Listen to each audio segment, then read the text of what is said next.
all cats, old enough to catch their own prey, gather here beneath the podcast for a clan meeting. Welcome to Paws Clause, a podcast where we read the Warrior Cats books in chronological order. I'm Jillian, joined by my co-host and based ball, Scout, and today we will be discussing The Broken Code, Book 1, Lost Stars.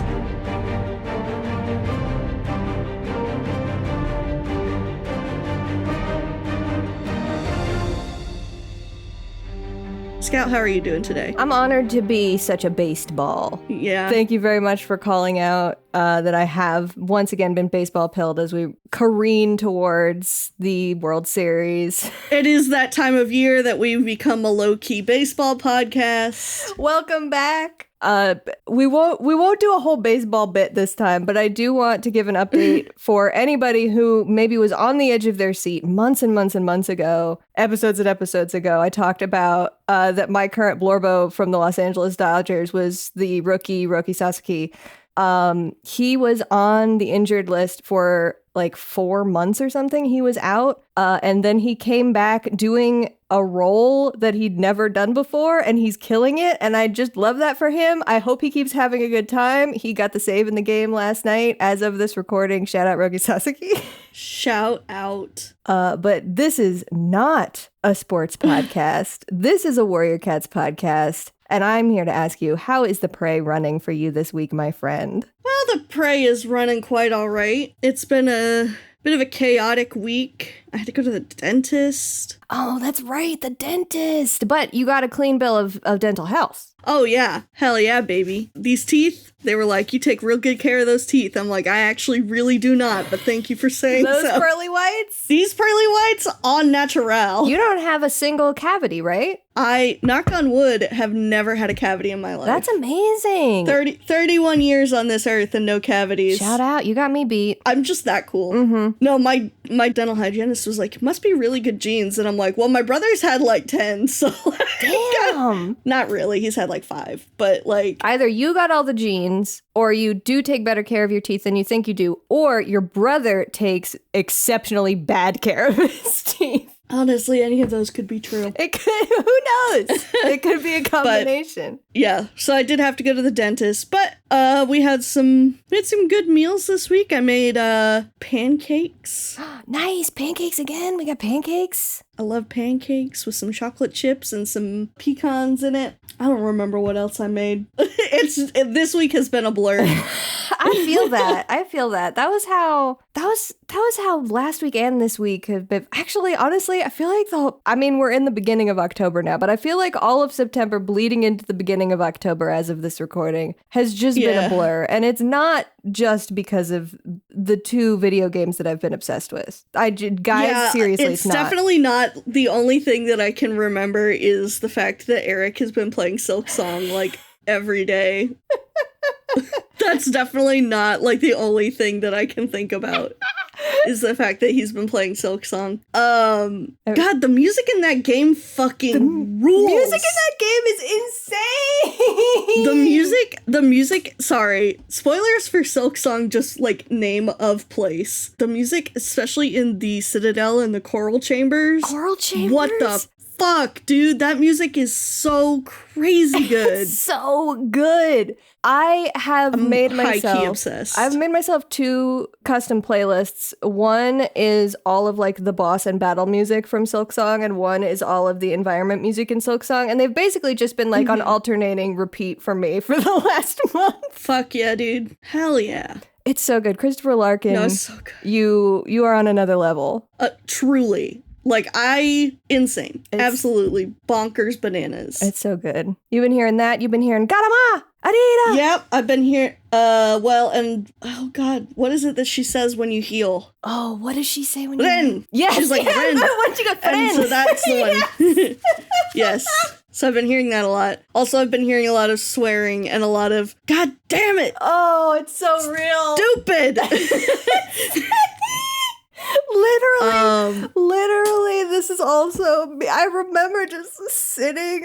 You just sit there and you just like clutch the controller in your hands and you go, stupid, didn't dodge. Could you press the button? You just gotta press the button. There's one or two times when I did hear Eric calling out. He's like, I'm getting greedy. I need to stop. And I'm like, these are video games you cannot get greedy in. Like, I have learned, and I barely played any Hollow Knight, and I learned, I was like, I cannot get greedy on a boss because I will fuck up. You can. The moment you stop feeling hubris in Hollow Knight or Silk Song, you're cooked. You're done. Yeah, you really are not you're just screwed. Other than that, I mean, it's been a pretty chill week. You know, starting to get back into the old sort of...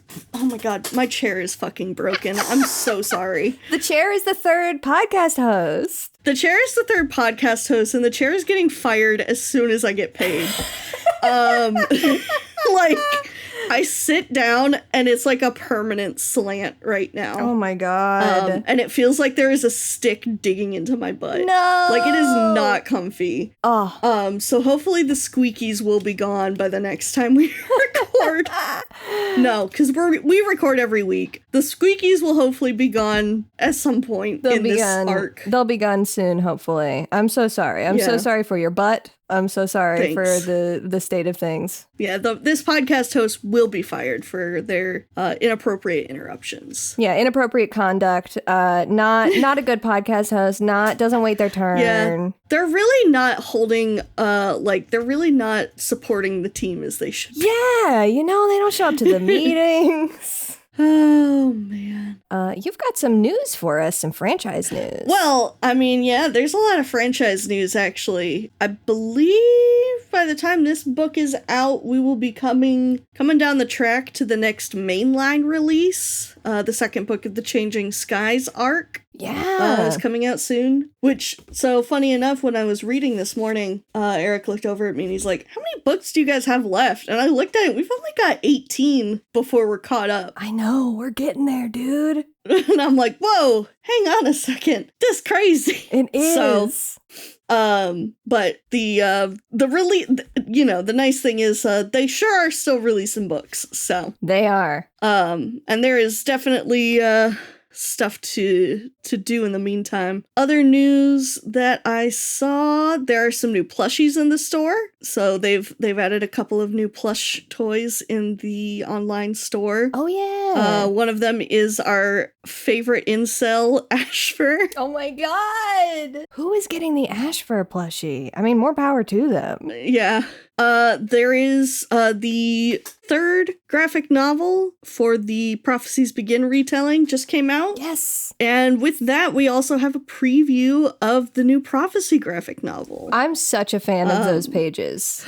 They are so cute. There is a panel, or a couple of panels of Squirrelpaw and Leafpaw. Yeah. And they're just they're so cute. They're just so little. They're just little babies. They're just little guys. I also really, really love the full page spread from like Brambleclaw's dream of the Sundrown place is so cool. There's also rumors that there's going to be some new like blind box merch, which is dangerous for my wallet. Because I love a blind box. It's gonna get you. It is. And then the last thing is the new cat series from Aaron Hunter has had the cover release, the Renegades series. And that cover fucks. The cover, fire. That cover is so good. Literal fire and metaphorical fire. Yeah, it's really cool. It's this action shot of this black and white cat running across what looks like a bunch of puddles on the ground, and the cat is like wreathed in flames. Yeah, wreathed in an aura of so fire. Fucking it's cool. So cool. And it's I'm gonna read it. Like I'm excited. Yeah, if we haven't said it on the podcast yet, the concept for Renegades is like, what if we took warrior cats, but also made them magical girls, as I understand it. Yeah, that's my understanding. Which sounds like it owns, honestly. Yeah, I'm really stoked for it. I think it's gonna be pretty cool. Yeah, if they pull it also off. The cover art, fuck yeah. Cover art, fuck yeah, dude. I not to continue to dunk on my poor man Owen Richardson, but I would love to get whoever did the art for this cover on the Warrior Cats covers, because this owns, and I would love to see what this artist would do with some Warrior Cats covers too. Maybe some alt covers, you know? It supremely owns. Yeah, would be really cool. Would roll. Yeah. Well, I have a cover that we could talk about for a minute too. I would love to hear about it. This is the simplified Chinese cover for Lost Stars, which we read today. And the thing I really like about this one is the rendering of the snowflakes. It is Shadowpaw sitting up on a rock, like a snowy rock, and is being snowed on. And I really just am a big fan of the way that the snowflakes are rendered here. They look like you're in the middle of a movie shot of snow, right? Like they have this particular movement to them where they aren't just the little round flakes. They look as though they are moving in front of the camera, and the camera is like catching them as they are moving. And so they're kind of blurred and they're going back and forth in the wind. I like it a lot. And I like how Shadowpaw is wreathed by the lightning in the background too. Very thematic. Yeah, it's really cool. Big fan of this one. Other than that, I don't think I have much other like big Warriors news at the moment. Seems like the things are pretty good. Man, I'm just so excited about everything that's coming up. I'm excited too. It seems like there's some good stuff on the horizon. Yeah. But for now, let's head on into the Broken Cove. Hell yeah. The moon pool is frozen. ShadowClan's medicine cat apprentice, Shadowpaw, we know him, joins his mentor and the other medicine cats for the half-moon meeting. His parents are still concerned about the odd seizures he has, but he's now facing a bigger problem than embarrassing parents. Due to the ice covering the moon pool, the medicine cats are unable to share tongues with their ancestors. In Sky Clan, we join Rootpaw, the son of Tree and Violetshine. This young apprentice feels othered from his clan due to his parentage. His father is stranger than most, and he worries that he'll never be seen as a proper warrior, or a normal cat for that matter. When his bullies Kitepaw and Turtlepaw egg him on, Rootpaw tries to attack them, only to fall into the frozen lake. Bristlepaw of ThunderClan, daughter of Ivypool and Fernsong, is nearing the end of her apprenticeship and padding after the young warrior Stemleaf. On patrol, they hear the cries of the apprentices from SkyClan, and she rushes into the water to save Rootpaw from drowning. Because of her bravery, Bristlepaw is given her warrior assessment, which she unfortunately fails, as there is no prey to be caught in the woods. Shadowpaw hears a voice telling him to return to the moon pool, and when he does, he's struck by lightning. When he wakes, he can suddenly hear a mysterious voice telling him that there is a darkness in the clans which must be driven out. Later, he receives another strange vision of many familiar cats, in which the voice states that they are code breakers and must be punished. As one of them is his own mother, he grows fearful and only shares the details of the vision with his father. Rootpaw grows as an apprentice, soon gaining confidence in his hunting skills. Bristlepaw's bravery won't leave his mind, and he wants to thank her, especially after she acted off at the recent gathering. With permission from his clan, he brings her a piece of prey as repayment for his debt. Bristlepaw is embarrassed at the action, and instead offers it to the ThunderClan elders. Bristlepaw attempts her assessment again, and passes. After the ceremony, the newly named Bristlefrost confesses her feelings to Stemleaf, and he tells her that he actually has a crush on someone else. Once again, Shadowpaw returns alone to the moon pool, where the strange voice tells him that Bramblestar will soon fall ill, and that only by trusting their instructions can he be saved. That seems perfectly above board and normal, and definitely not suspicious. The other clans are suspicious of the fact that Shadowpaw keeps having visions while the other medicine cats are unable to commune with StarClan. And so all clans except ShadowClan group together at the moon pool to try and literally break the ice. This is unsuccessful, and it isn't until Tigerstar and Shadowpaw come to share the cure for Bramblestar's illness that they learn of this. Shadowpaw tells ThunderClan that Bramblestar must sleep in a cold den of snow until the illness is gone, and after much deliberation, Squirrelflight agrees. The morning after, it seems that Bramblestar is dead. Shadowpaw, feeling a failure, returns to ShadowClan, while ThunderClan holds a vigil. Only the vigil is interrupted by Bramblestar himself. The Tom wakes, and news is sent to ShadowClan. Perhaps everything will be fine after all. That is, if only Rootpaw didn't see the ghost of a very much alive Bramblestar on his walk through the woods.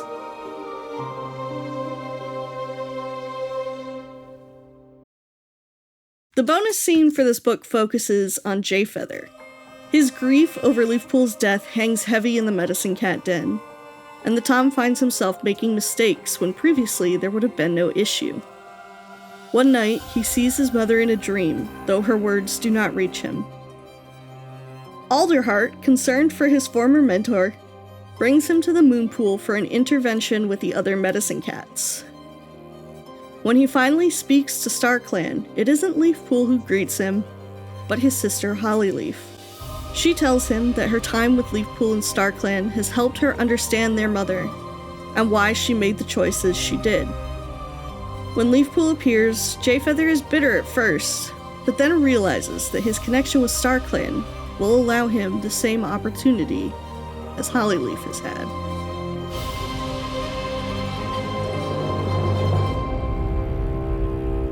And that's book one. That's it. Overall thoughts? I would love to hear your overall thoughts on this, the first book of this arc, as somebody who has not read it before. Overall thoughts? This is very fun premise. Mm-hmm. We immediately throw ourselves into it. And I'm really pleased with the fact, too, that, like, for the most part, the medicine cats are like, yeah, we're gonna tell our leaders that, like, hey, StarClan isn't talking to us. We kind of are freaking out. I really appreciate that there is so much that we're just not, we're avoiding a lot of the miscommunication right up. Mm-hmm. Because, that is not going to be the problem. The problem is not, we're keeping the fact that StarClan can't talk to us a secret.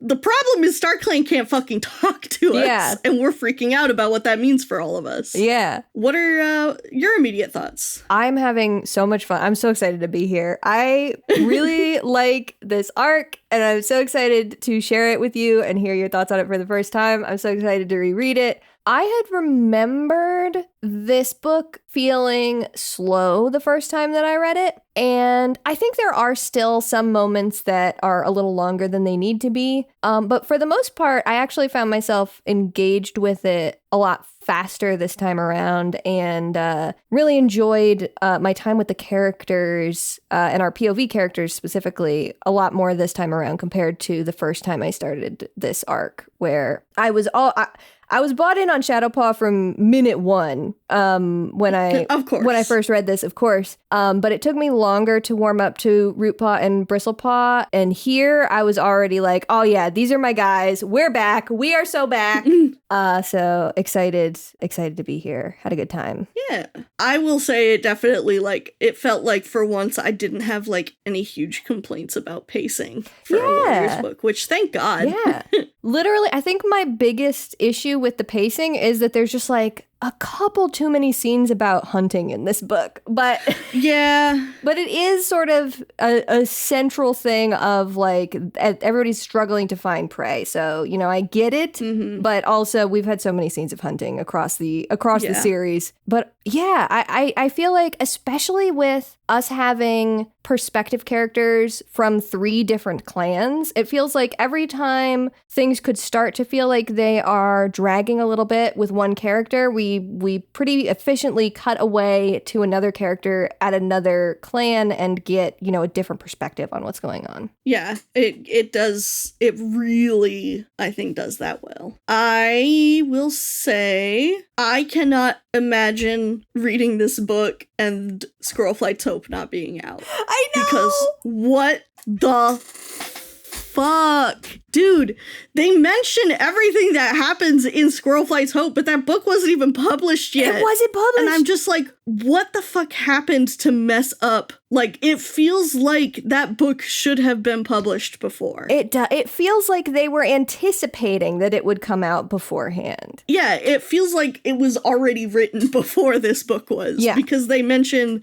literally all the major plot points. Yeah. For context, which I just to mention the dates again, this was published on April 9th, 2019, and Squirrel Flight's Hope was published the 3rd of September, 2019, after this book and the next book, which we haven't read yet, came out. It's inscrutable to me. It is an unbelievable choice that they've made. It is a wild decision. And I think it's so weird to me because the other thing that I think that the bonus scene ties into this, because I also think that it's an unbelievable misstep for them to include that as a bonus scene that not everybody gets to read. It was so well written. Like, it was incredibly well done. The voice was very strong. It was succinct. It did what it needed to do. It was an incredibly well written, like, couple of bonus chapters. Yeah. And I am simply shocked that that was not, like, part of this book, because it informs the way that Jay Feather acts throughout this entire fucking book. Yes. Because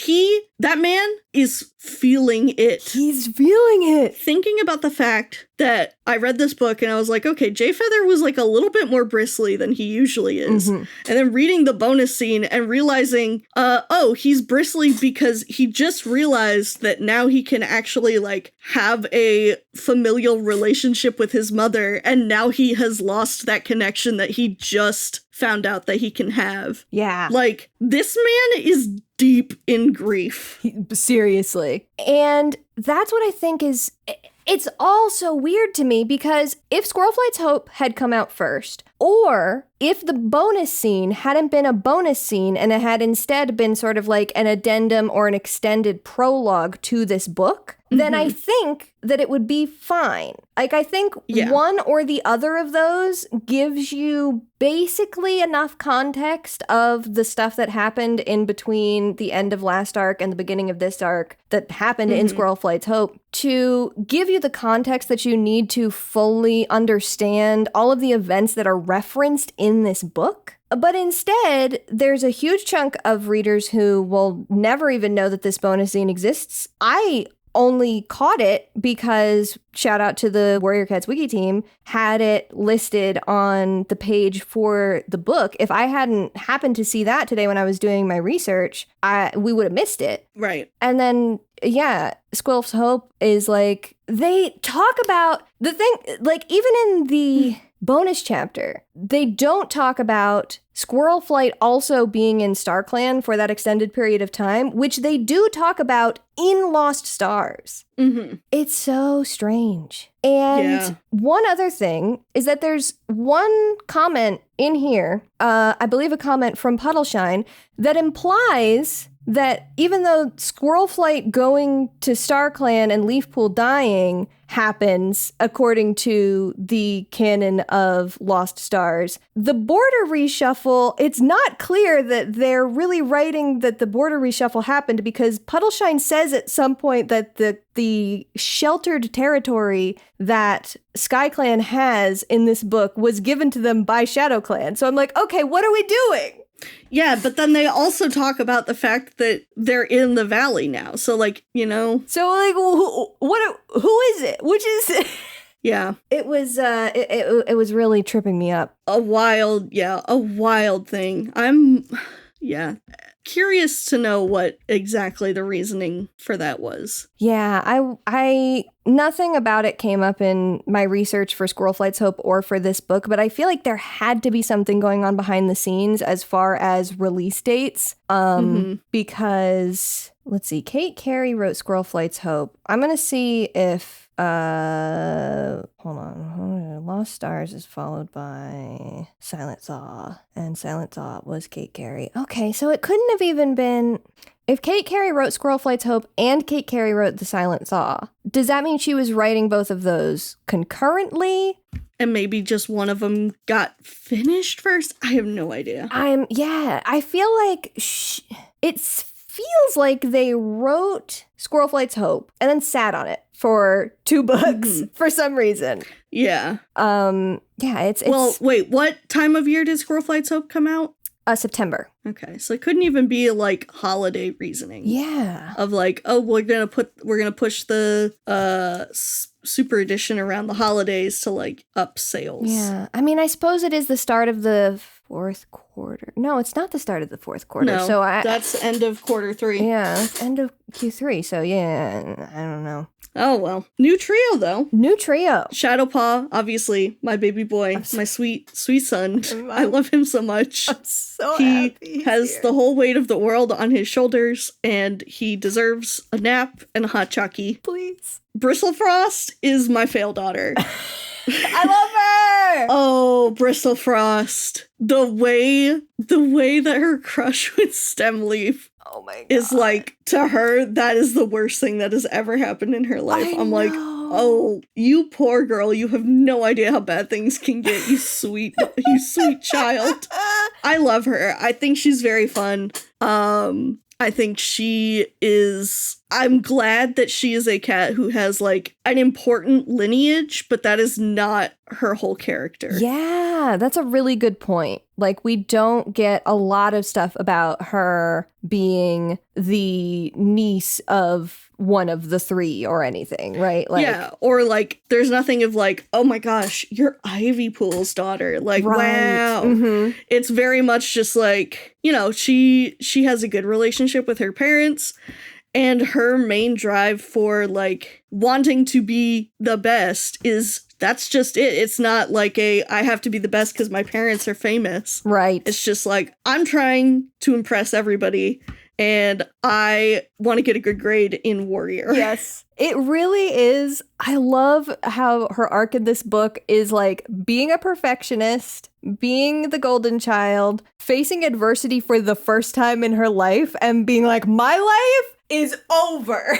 Yeah, she's real honor student eldest daughter. Yes. Coded. Exactly. Love her. Rootpaw he's got to grow on me. Mm-hmm. I can understand that. To me, and I get it, he's being bullied. Like, the other apprentices are being unfair to him, and I sympathize with him for that. This boy is whiny as fuck.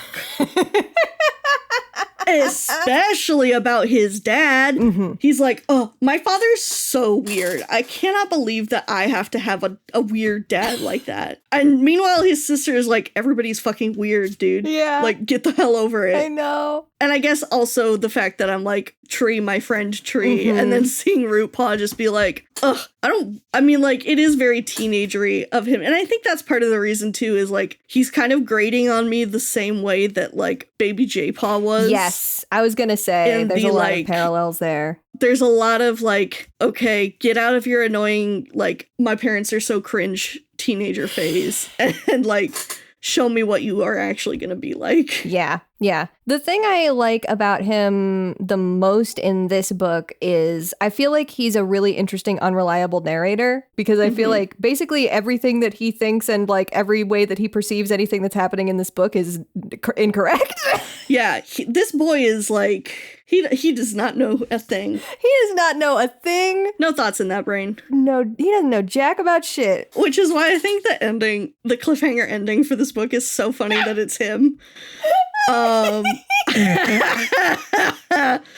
It's like, imagine trying to pretend you're the most normal guy in the forest, Exactly. and then all of a sudden you see a fucking ghost. And I think I think that is where he really starts to shine, and that's the stuff I'm really, really excited about getting to reread. I cannot wait. Because it is... I feel like that'll probably kind of start to make him more of a character and less of, I am a teenager and my parents are embarrassing. Mm-hmm. Yeah. I think I have fun with his observations of Tree, I think specifically because of how I can read them as being so wrong. He's not wrong that Tree is weird, but he is wrong in like every other way about his father. And I think that that's really funny. It feels like I'm in on some sort of joke that Rootpaw hasn't caught on to yet with Tree, of like, oh, Rootpaw, you don't get it yet. Yeah. And I especially love to contrast that with the moments when Tree is being like genuinely, a thoughtful father, and Tree is very focused in this book on respecting clan life, but also continuing to like challenge it in interesting ways, which I like a lot. And I love him trying to like give genuine advice to his son, who's like, my dad fucking hates the clans. Why is he even here? If he loves not being in a clan so much, why doesn't he marry it?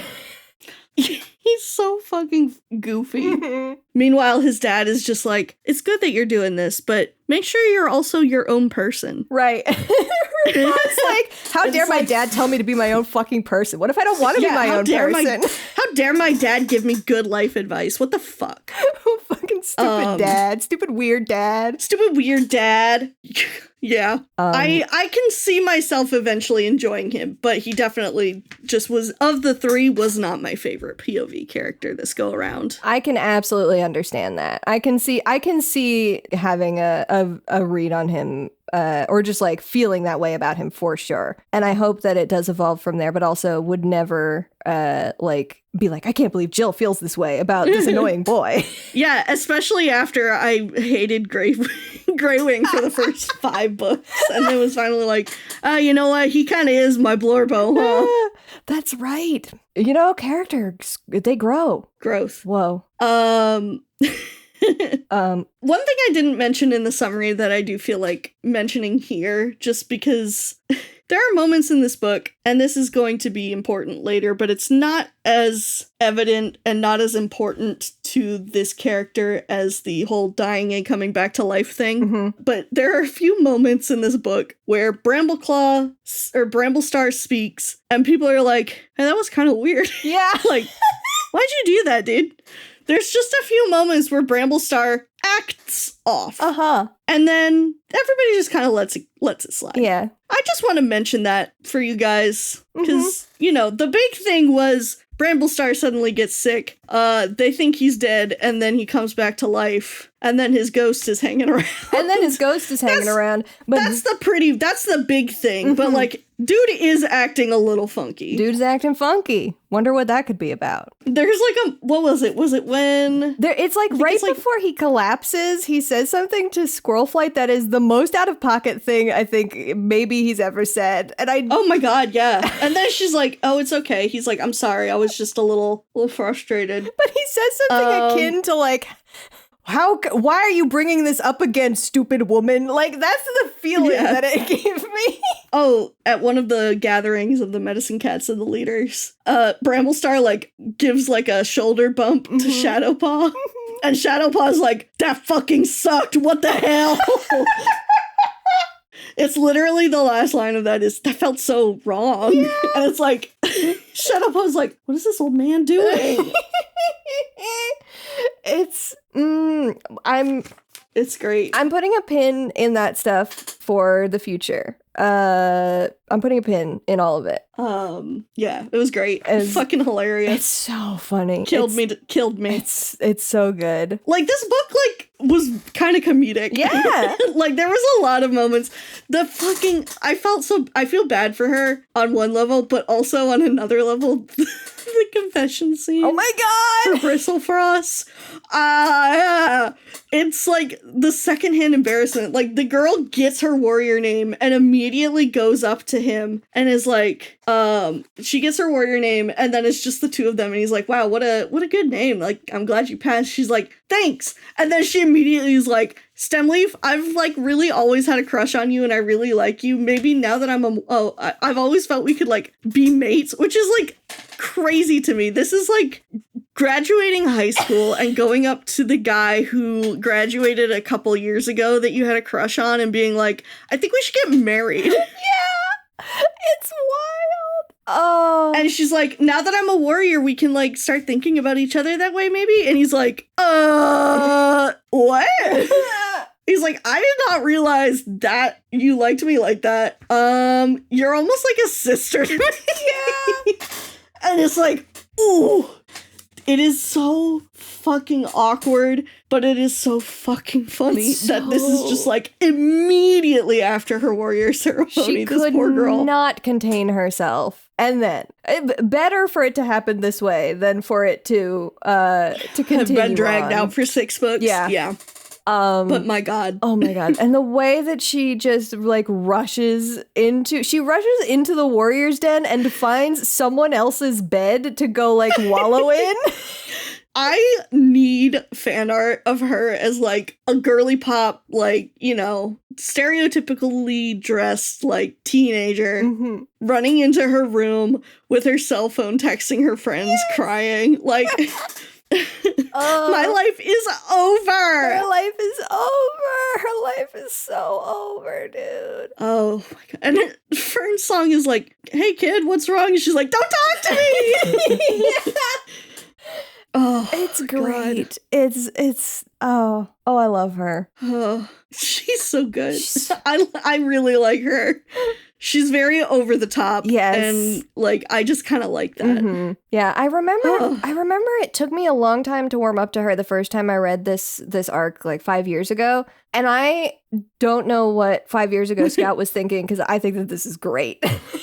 Yeah, I'm trying not to delve too deep, but I feel like Bristlefrost becomes kind of a fan favorite. Mm-hmm. Yeah, I think I feel like she's pretty popular. That's reasonable to say. Just from me seeing names thrown around. Yeah. Yeah, I think this entire trio has what's the word I'm looking for? Like a maintaining fan base. Maintaining is not the right word, but like a small fan base that like continues to really enjoy them even as the books continue on. Like they have a dedicated fan base. That's the word. Okay. Yeah. Good for them. Yeah. I want to talk about Shadowpaw getting struck by lightning.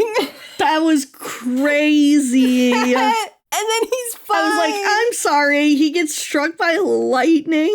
Not that long ago. I mean, I guess it was almost an entire season ago of our podcast, but we had death by lightning strike previously in Tree's Roots. And now this boy's just fine. He's struck by light. He's made of stronger stuff. He is A-okay. But I really, really enjoy the way that sort of the visions that Shadowpaw has haunt him in this book and the ways, you know, I've talked a little bit previously about there's definitely a line that could be crossed when it comes to magicifying the disability here when it comes to him with stuff like his seizures, etc. But I do think that the wording around the way that when a vision starts to come on, he feels this pressure in his head and like things get really heavy. All of that, the physicality of the visions happening to him works really, really well for me. Yeah. And the way that he is like, you know, almost supernaturally compelled to go get struck by lightning is just a really cool scene.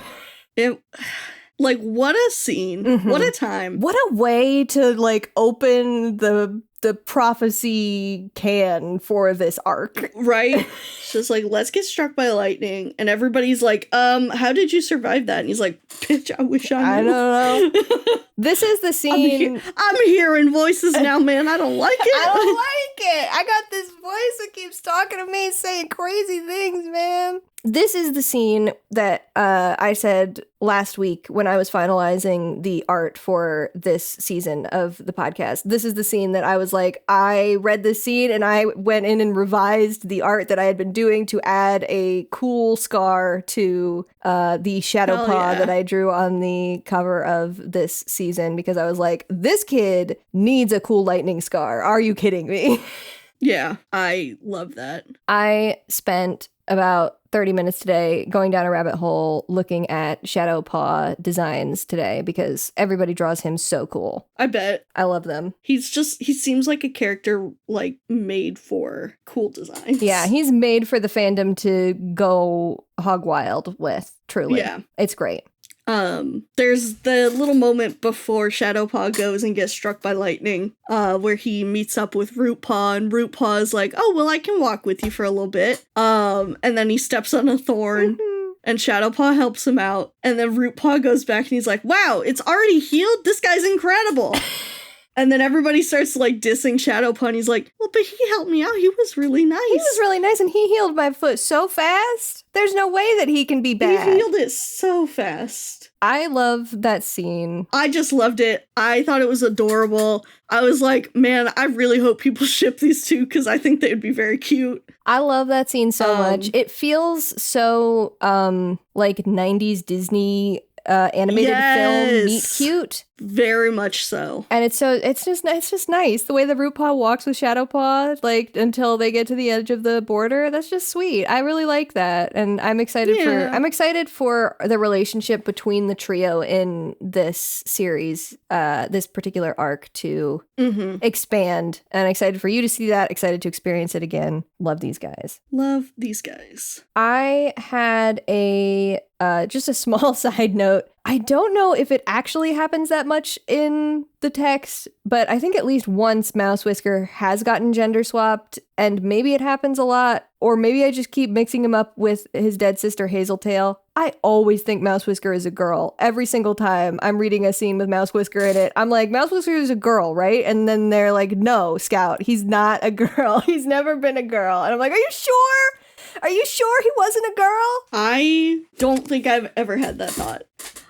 The thing is, though, I always get Mouse Whisker confused with Mole Whisker. Mole Whisker. Because they're too close. The names are too close. Mm-hmm. And they're both related to Daisy. Both boys. They were both boys. No, I think one is I think Mouse Whisker is Mole Whisker's uncle. Probably. Yeah, because Mole Whisker is Berry Nose's kid? Berry Nose and Poppy Frost? Is that right? Mole Whisker.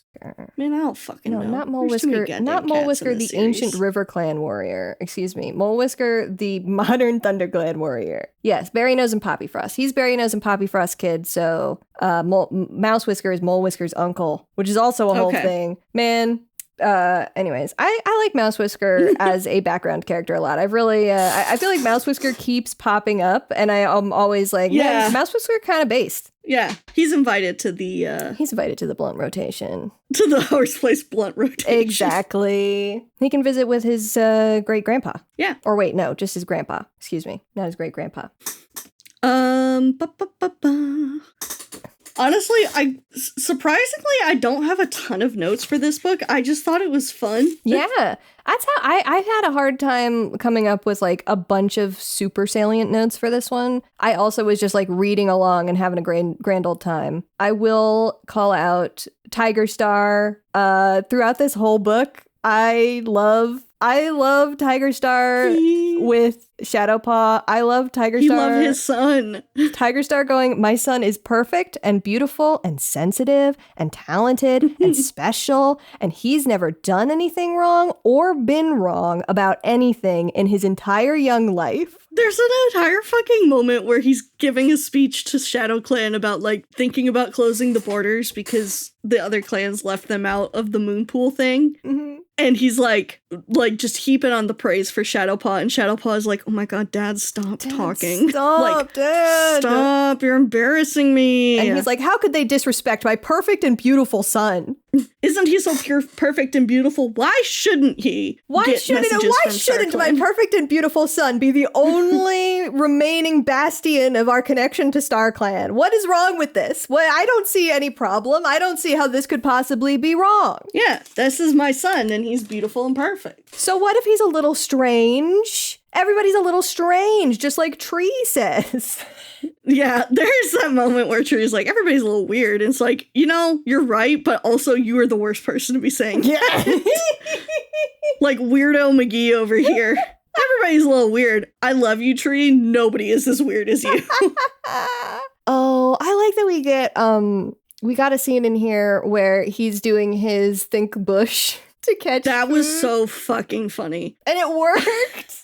I love that it works. I love that he's like, you just have to think like a bush. And everybody's like, what the fuck is this idiot asshole talking about? And then Dude Spring is like, what? And pretend your ears are leaves? And he's like, yeah, exactly. Yeah. And then like 3 mice just like lay themselves at his feet. And he goes, bop, bop, bop. It's good.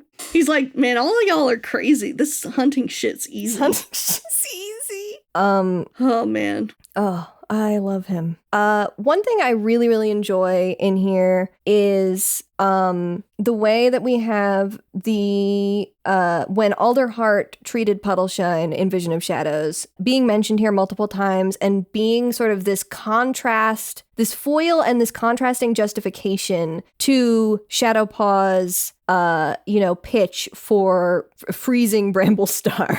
Mm-hmm. I think that that's such a clever use of what still remains one of, I think the most interesting things in Vision of Shadows for me. Like, one of the things that I continue to remember a lot is the unorthodox treatment of Puddleshine with Deathberries in Vision of Shadows. And I like it coming up here as like, well, we've done weird things before and it's worked. We've done stuff that seemed counterintuitive before and it's worked. So we can give, maybe he's right. I think that's fun. Yeah, it was really good. And especially nice, I think, because Alderheart is really the one that in all of this is in Shadowpaw's corner the most. Yeah. God, craziness. Oh, I feel so bad for Shadowpaw. I mean, this poor boy. I just feel bad. We could put a pin. This man is 100% being lied to. And I feel so bad for him. Mm-hmm. Oh. But also the evil part of me is like, haha, yes, make my fave suffer. I love the angst. Make it more angsty. Let's see. One of my other notes that I have here is J Feather, you do not have to air Mothwing's dirty laundry out in front of God, he's everybody. So fucking mean about it. He does it twice in this book. At the beginning of the book, he does it in front of all the medicine cats, and you're like, man, J Feather, that's like going a little bit far to be like to. And then in front of everybody. But Shadowpaw is like, it's an open secret. Everybody knows Mothwing doesn't believe in StarClan. And then poor Mothwing has to explain twice the same way. Like, it's not that I think they don't exist. It's that I just think they're bitches. Yeah.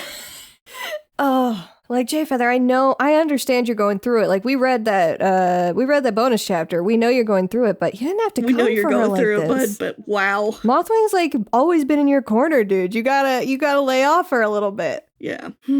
I do want to shout out also Tree trying to flee the oncoming conservative downturn of the clans at the end of this book, where he gathers like, his family. Hey, Violet Shine, can we please leave? I don't care who we're leaving with, but we gotta get the fuck out of here. So funny. He's doing the cat. He wants to do the cat version of leaving the U.S. to move to Canada. Like, it's true. He's like, what? We can go. We can be rogues again. We don't have to be in the clan. We can take our children and ourselves, and we can go. We can get away from all of this. Yeah. I don't like the way they were talking at that gathering, which it is worth saying out loud on the podcast that what the revived Bramblestar begins pitching at the gathering at the end of this book is very concerning. Yes. Basically like, we're having a red scare. He's literally like, have you broken the code? Or maybe you know someone who's broken the code? if you know someone who's broken the warrior code, consider turning them in. Yeah. Is your neighbor a communist? It's scary, dude. Man, cannot wait to see where this fucking goes. Yeah. Honestly, this arc, I know it's very popular among fans, and I can see why, because I'm fucking excited. Oh, because and that cliffhanger, goddamn, perfect, beautiful, wonderful. Fuck yeah, dude. It's so good. Because you just I was almost sorry, go ahead. I was just gonna say you've just finished with Bramblestar was acting kind of weird at that gathering, and then you get the wow, that cat looks like Bramblestar. Why? Oh, but I can see through him. Oh, no. Why is he here? Why does he keep walking towards me? Why does he keep walking towards me? Oh, man. I was almost bummed that we had a bonus scene because I was going to end it with that fucking cliffhanger in the summary, and that would have been so cool. It was really, really good. But I do really love that bonus scene. I thought that was really beautifully done. Yeah, it was a good bonus scene. Oh, man. That's what I got for the book. Yeah, me too. I mean, good book. Good start to an arc. I'm very excited. Yeah, solid start to the arc. I'm excited. I'm excited to read the next one. So excited. But for now, you want to take us to the Erin Corner? Yeah. I was trying to do a little bit of research into the editing team today because I was talking last time about how I sort of had the realization on air. They're like, oh, Vicky was a major editor on the whole series until she retired in 2017. So that could have a profound impact on the voice and the pacing and stuff of the stuff going forward. And so I was trying to find out who was the editor, a major editor or the major editor after that. And it took me a while. I got to call out the wiki team again because that was where I was able to find this information. Someone named Stephanie Stein seems to have taken up at least a lead editing role. I don't know if she was the lead editor, but a sort of major editing role, starting with Apprentice's Quest at the beginning of Vision of Shadows and going all the way until, unfortunately, she was laid off in 2023, which is too bad. But so I don't know anything else about her other than that, except that I did find that she has made a bookshop.org page that is a list of all of the books that she's worked on at HarperCollins as an editor. Hell yeah. Yeah, I don't really know any of these books myself, but it's cool to see. I mean, she's done very prolific editor, it seems like, a lot of stuff on this list and some stuff that looks interesting. But yeah, it would be, I wish that there was something else in here that I had read so I could sort of get a sense of if I happen to pick up on anything that could be, a signature or something, Oh, she did the Rin Chupeco. She did a couple of their books. Oh. Rin Chupeco is really good. Cool. They wrote a young adult trilogy called Bone Witch about a necromancer. And then they have an adult novel series about vampires and vampire hunters, and there is a polyamorous couple as the central. That's fun.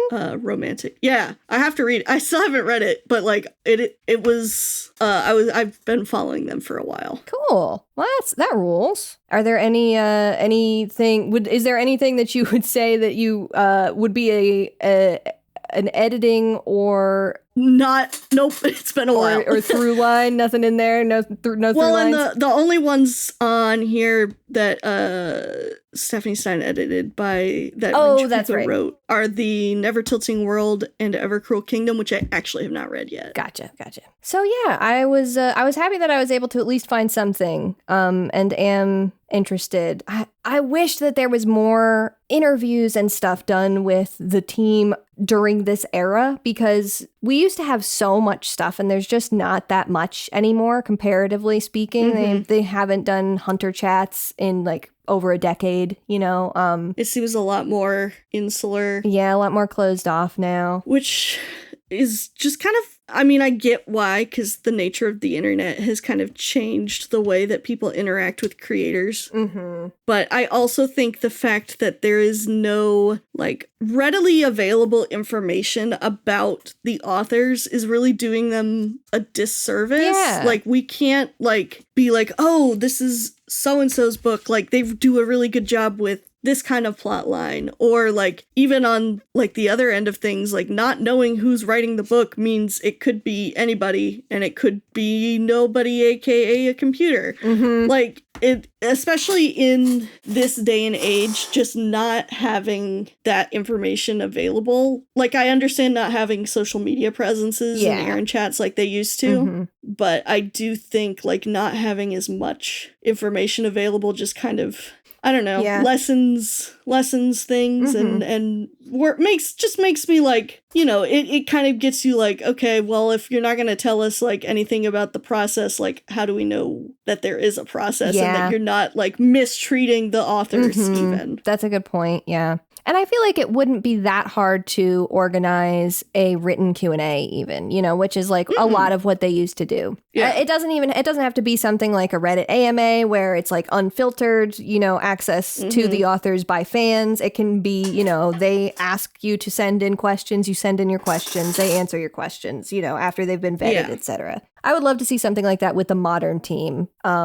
Especially because it's continuing to turn over. And like we are, I believe all three, I believe Kate and Cherith and Vicky. I think Cherith was the final one to, or maybe it was Kate was the final one to retire and just retired recently. Or maybe there's still one of them on. I keep getting confused about who's where. But another thing I found in trying to find out editor stuff was that Kate mentioned that Clarissa Hutton, who is now part of the main writing team, was actually one of her editors, one of Kate's editors on the series before coming on as a full author. And also that that Kate Carey didn't even know that Clarissa Hutton was writing novellas until a fan talked about it in her blog comments. This is probably part of the reason why there's no fucking, like, there's all this, like, inconsistency with the lore, is because these fucking authors don't talk to each other. It's really, I think... And that's probably not their fault.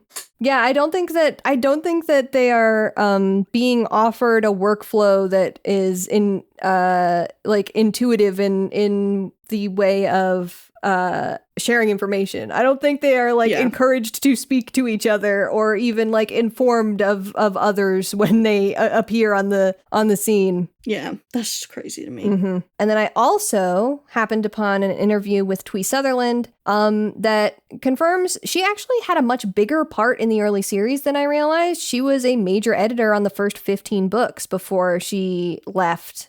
She left as an editor, but then was subsequently hired to write some of the Seekers books, which are another one of the series under the Erin Hunter's pseudonym. So that makes the fact that she wrote the field guide, like the first field guide, which was around the end of arc 3, her coming on as like the sole author of that one makes a lot more sense. Knowing that she was a major editor on those books. But I hadn't realized that she had that big of a role as an editor before she left the team. Before she left the team as an editor and then came back on for Seekers. Yeah. She said something very funny in the interview, which was that when she was working on Warriors, she could rein in Vicky's, because she was an editor, she could rein in Vicky's guillotine. Like, Vicky is very much like, I am here to cause agonies in the cats. Yeah. And so when she was an editor on Warriors, she reined that in. But then when she was a writer on Seekers, she just had to like grin and bear it. And she was like, Vicky's so mean to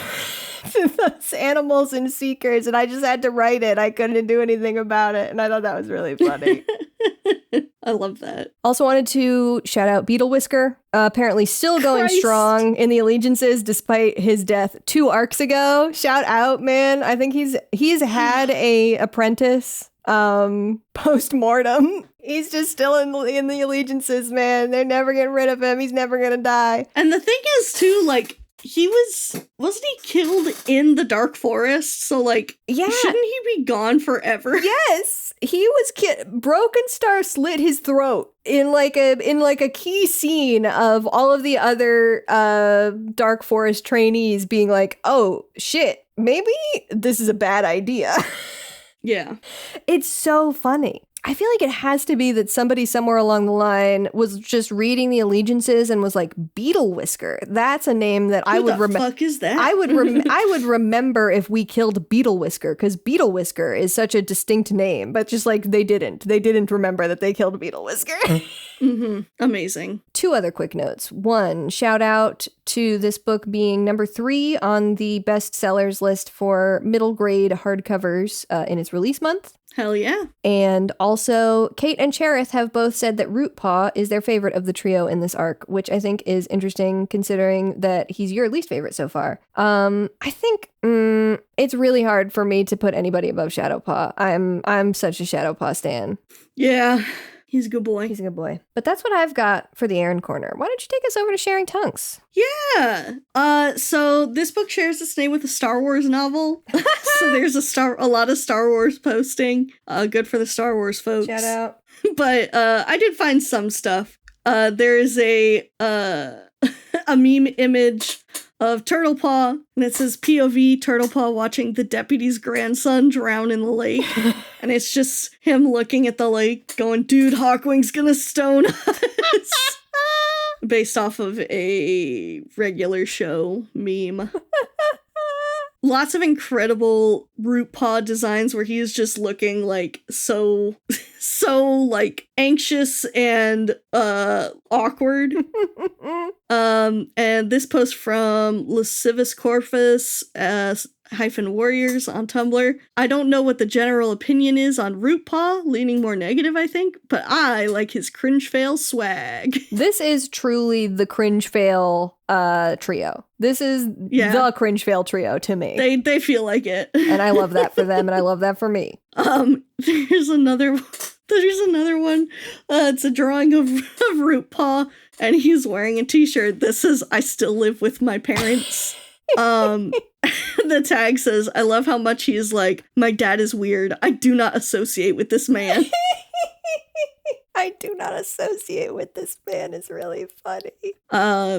We have some really cool art of the final scene in the book with Bramblestar's ghost calling out for Root Paw. I like this a lot. And Root Paw just like yeeting himself away. He's like, fuck this. Fuck this, actually. Fuck this shit, I'm out. There's also like a video of a woman trying to interview someone else.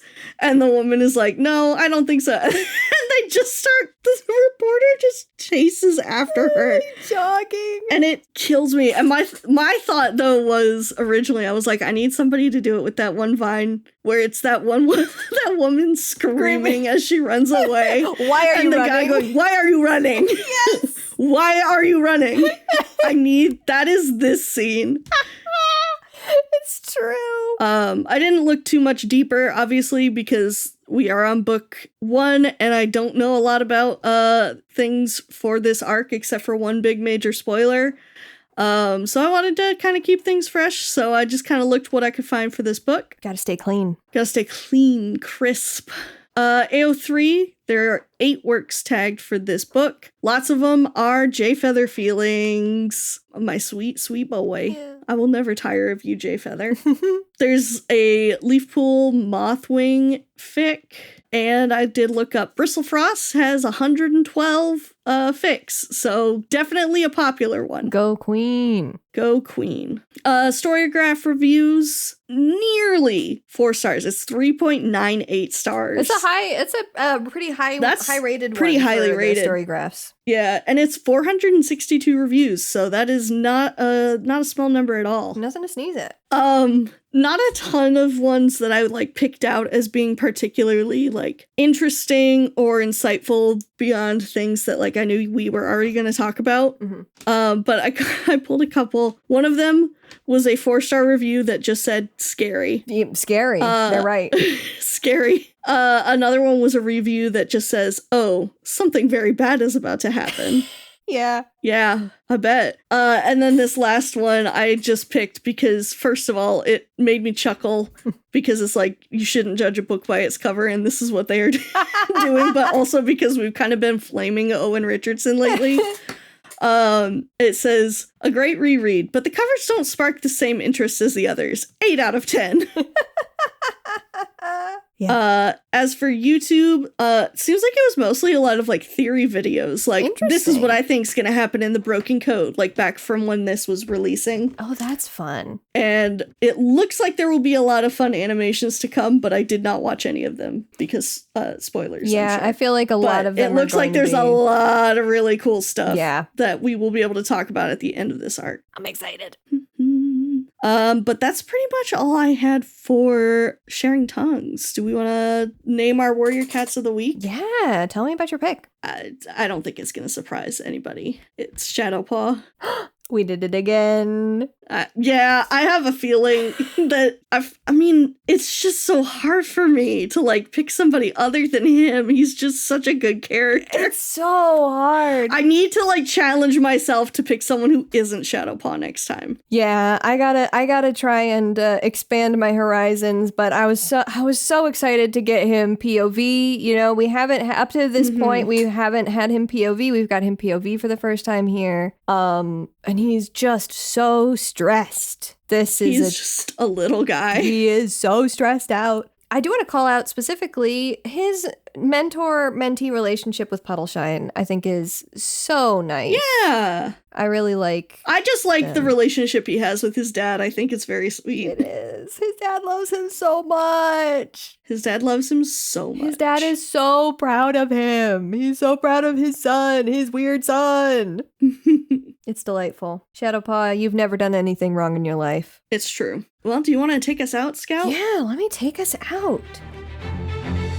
If you have thoughts, opinions, questions, or memes to share with us, you can write to us at pawsandclawspod@gmail.com. That's paws as in what a cat has, claws as in the part of speech, pod as in podcast. We are also on Blue Sky at Paws and Claws and on Tumblr at Paws Clause Pod. Listeners who are 18 years and older can come join us on Discord, which will be linked in the show notes. We are brought to you by the TWG Podcast Network, which you can find at theworstgarbage.online, and you can find me on Tumblr or Blue Sky at HumbleGoat and see the art that I do, including our podcast cover art, at scoutwilkinson.myportfolio.com.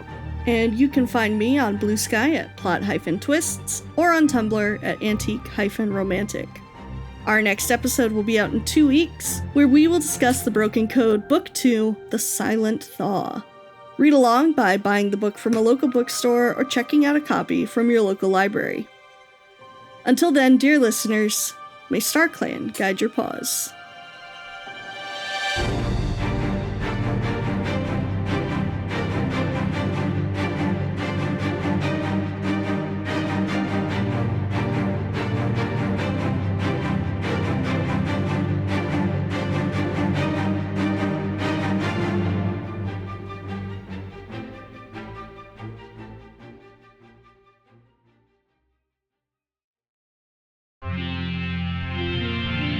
TWG, the worst garbage.